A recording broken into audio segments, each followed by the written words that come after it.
حکومت کے سخت معاشی فیصلے عوام کی زندگی کب بہتر بنائیں گے؟ مہنگائی کی شرح 40% سے کب نیچے آنے کے قابل ہو سکے گی؟ آئی ایم ایف امداد جسے حکومت ملکی معاشی استحکام کے لیے ریڑھ کی ہڈی کہہ رہی ہے، یہ عام پاکستانیوں کی مہنگائی سے ٹوٹتی کمر کو کب سہارا دے پائے گی؟ بجلی کے بل دل دہلا دیتے ہیں، پیٹرول کے نرخ پسینے نکال دیتے ہیں اور اشیاء ضروریہ کی بڑھتی قیمتیں چھکے چھڑا دیتی ہیں۔ آخر کب ملے گا عوام کو ریلیف؟ یہ ایک سوال ہے۔ بریک کے بعد پروگرام کے سیگمنٹ میں اس اہم ایشو پر بات کریں گے۔ ہمارے ساتھ موجود ہیں پرنسپل نسٹ ڈاکٹر اشفاق حسن صاحب۔ ڈاکٹر صاحب سر بہت بہت شکریہ ہمیں وقت دینے کے لیے۔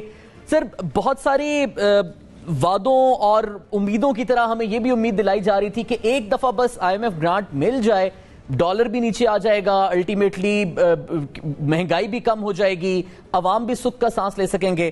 ایسا کچھ ہوتا نظر نہیں آ رہا سر۔ نہیں، یہ آئے گا بھی نظر نہیں، کیونکہ دیکھیں جو سیاسی لوگ ہوتے ہیں نا، وہ انہیں پتہ ہوتا ہے گراؤنڈ ریالٹی کا کہ کیا ہو رہا ہے، تو وہ کبھی بھی یہ نہیں کہیں گے کہ ہاں جی بہت مہنگائی ہو گئی ہے، ہم اس میں ناکام ہو گئے ہیں، ہم جو کرنے کے لیے آئے تھے وہ ہم کر نہیں سکے ہیں، یہ کبھی بھی وہ نہیں کہیں گے۔ تو وہ ان کا یہ ہوتا ہے حوصلہ دینا کہ بس جیسے ہی آئی ایم ایف کا پروگرام ہو گیا تو بس ساری چیزیں ٹھیک ہو جائیں گی۔ اور عوام جو ہے بیچارے، جیسے میں ہمیشہ کہتا ہوں، this is the beauty of keeping your nation illiterate. بالکل، the beauty of keeping your nation illiterate. ان بیچاروں کو پتہ نہیں ہوتا ہے، وہ کہتے ہیں کہ یار حکومت صحیح کہہ رہی ہوگی، چلو آئی ایم ایف کا پروگرام ہو گیا تو بس ٹھیک ہو جائے گا۔ وہ ٹی وی کے آپ کے پروگراموں میں بھی ایسے ہی لوگ آئیں گے، وہ کہیں گے جی یہ انسرٹنٹی آئی ایم ایف کے پروگرام کی وجہ سے ہے، اور جس دن یہ پروگرام ہو گیا ہر طرف سے پیسہ آنے کے دروازے کھل جائیں گے اور ہمارا ریزرو بھی اوپر جائے گا، ایکسچینج ریٹ بھی نیچے آ جائے گا، مہنگائی بھی نیچے۔ وہ ایک سہانے خواب دکھانا شروع کرتی ہے۔ تو جب نہیں ملتا ہے، لوگوں میں پریشانی ہوتی ہے، تو پھر کہا جاتا ہے یہ اگلے مہینے سے انشاءاللہ یہ آپ دیکھیں گے کہ انفلیشن جو ہے وہ کم ہونا شروع ہو جائے گا۔ تو یہ اسی طریقے سے سیاسی لوگ جو ہیں یہ وعدے اسی طریقے سے کرتے ہیں، کیونکہ یہ ایک آرٹ ہے جو وہ جانتے ہیں کرنا۔ لیکن دیکھو ہم تو کوئی سیاسی لوگ نہیں ہیں، ہم ایک ٹیچر ہیں، بچوں کو پڑھاتے بھی ہیں، دیکھتے بھی ہیں کہ کیا ہو رہا ہے۔ اس کا پاکستان میں جو آج معاشی صورتحال ہے، اس کا بہت گہرا لنک ہے سیاسی عدم استحکام سے۔ جو اس ملک میں بڑے ایکسٹریم اور بڑے پیمانے پہ جو سیاسی عدم استحکام ہے، یہ اس کی وجہ سے ہو رہا ہے۔ اس میں نہ آئی ایم ایف کا پروگرام اس کو ختم کر سکتا ہے، نہ کہیں سے پیسے بھی آ جائیں تو کچھ جو ہے اس میں کوئی بہتری کی امید نظر آتی ہے، کبھی نہیں ہوگی۔ اس کا ایک ہی طریقہ ہے کہ اس سیاسی جو پولرائزیشن آف ایکسٹریم نیچر ہے، اس کو جتنا جلد ہم ختم کر سکیں اتنا ہی اس ملک کی معاشی استحکام کے لیے یہ ضروری ہوگا۔ تو ڈاکٹر صاحب یہ والا حل آپ کو ممکن ہوتا نظر آ رہا ہے؟ کیونکہ ظاہری سی بات ہے، آپ چونکہ ایک استاد ہیں، آپ کی رائے ہم سب کے لیے مقدم بھی ہے، اور ان لائک باقی تمام سٹیک ہولڈرز آپ کی رائے غیر جانبدار بھی ہے اور گراؤنڈ ریئلٹیز اور فیکٹس پر بیسڈ بھی ہے۔ اب یہ حل کیا قابل عمل نظر آ رہا ہے آپ کو؟ کیونکہ سیاسی استحکام کے لیے تو صرف الیکشنز اور فریش مینڈیٹ ہی حل بتایا جاتا ہے سب کو، فریش الیکشنز ہوتے نظر نہیں آ رہے۔ اس صورتحال میں رہتے ہوئے معیشت کنٹرول کیسے ہوگی سر؟ دیکھو کوئی جادو کی چھڑی تو کسی کے پاس نہیں ہے۔ یہ تو میں ڈے ون سے کہہ رہا ہوں آپ کو، آپ کے پروگرام میں بھی کہا اور بھی چینل پہ کہا کہ میں ایک سیاستدان نہیں ہوں، مجھے سیاست پہ بات نہیں کرنی چاہیے، لیکن جب میں یہ دیکھتا ہوں کہ جو معاشی استحکام کا راستہ پولیٹیکل استحکام سے لنکڈ ہو گیا ہے تو پھر میں سیاست پہ بات کرنے پہ مجبور ہو جاتا ہوں، ورنہ میں کبھی سیاست پہ یا سیاسی لیڈروں کے بارے میں بات نہیں کرتا ہوں۔ تو میں یہ دیکھ رہا ہوں کہ میرا ملک جو ہے وہ سیاسی گرداب میں پھنس گیا ہے اور بہت بری طریقے سے پھنس گیا ہے۔ ایک سیاسی لاک جام میں یہ بند ہو گیا ہے جا کر، اور اس سے نکلنا ہی جو ہے یہ اس ملک کی بہتری کے لیے، اس ملک کے مستقبل کے لیے، اس ملک کے جو 225 ملین جو آبادی ہے اس کے مستقبل کے لیے یہ ضروری ہے کہ ہم سیاسی لاک جام کو ختم کریں، اور اس کا واحد راستہ free fair and transparent election, the sooner the better.